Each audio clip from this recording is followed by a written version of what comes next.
مولا عباس نے چاہا کہ آنکھ کے تیر کو خود نکالیں. بس آخری 2 جملے عرض کرنے لگا ہوں. عزاداروں، جو پرسہ دینا ہے، جو گریہ کرنا ہے، وہ انہی 2 جملوں میں ہے.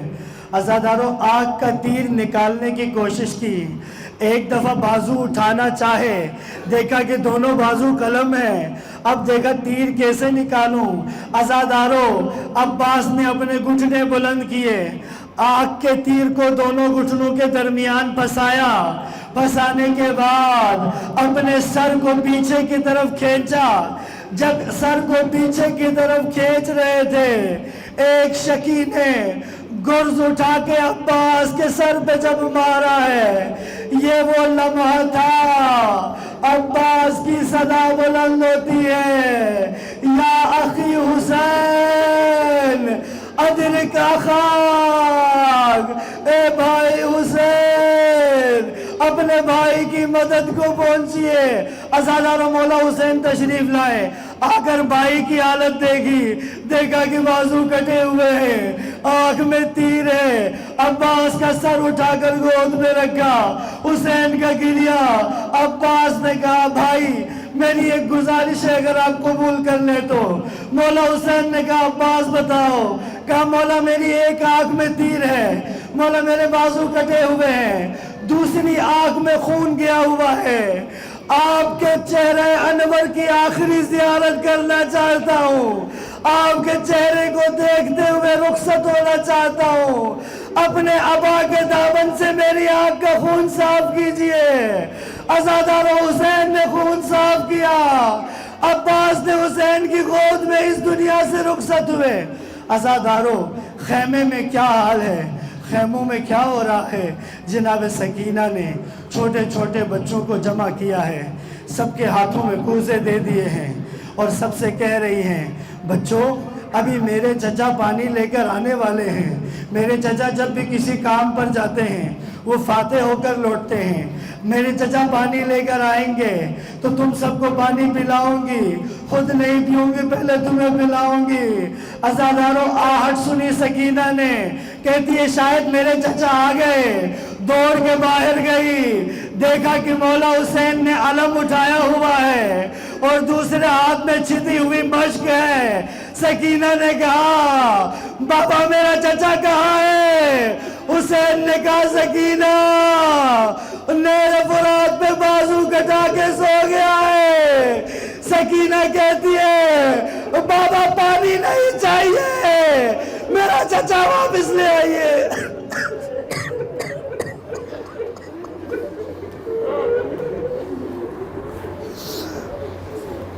لعنت اللہ علی القوم الظالمین.